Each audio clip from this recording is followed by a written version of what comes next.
अगर हमसे कुछ गलती हो गया तो हमारे लिए बोलो ना यार, या सामने वाले से ही गलती हो जाए तो आप उसको कुछ बोलिए, हमको कुछ बोल सकते हैं। बाकी हमारे माँ के बारे में, हमारे बेटी के बारे में, या सामने वाले के माँ के बारे में, बेटी के बारे में नहीं बोलना चाहिए। मत करिए आप लोग ऐसा, ये गंध न मचे तो यार बेटर है। क्योंकि हर बेटी हमारी बेटी है, हर माँ हमारी माँ है, हर बहन हमारी बहन है, कोई एक नहीं।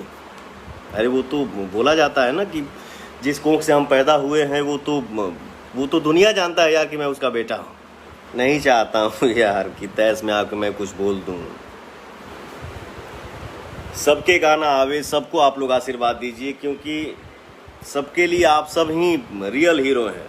पता नहीं क्या क्या चलता है, हम तो इस सब के चक्कर में ना रही, लेकिन कहीं ना कहीं एक मन में तकलीफ भी है कि ये सब क्या चल रहा है।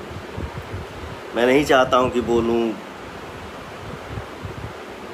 चुप रहूँ तो भी लगता है कि क्यों चुप हूँ, काहे चुप हूँ।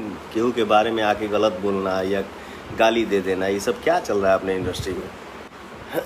मत करा जा भैया, एकदम हाथ जोड़ के विनती भाई यार।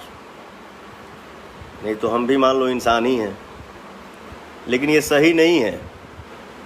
बोलेगा किसका हिम्मत हुआ क्या करने का या क्या बोलने का, या हमारे भोजपुरी पे उंगली उठाने का। तो जब हमनी के अपनी इंडस्ट्री में बानी जा और अपने ही इंडस्ट्री में हम लोग उंगली उठाएंगे तो कहाँ से विकास करेंगे। ऐसा नहीं होना चाहिए। हम लोग ऐसा माहौल बनाएं, हम लोग ऐसा ये करें कि हम सब परिवार एक रहें, हम सब मिल के एकदम खुश रहें।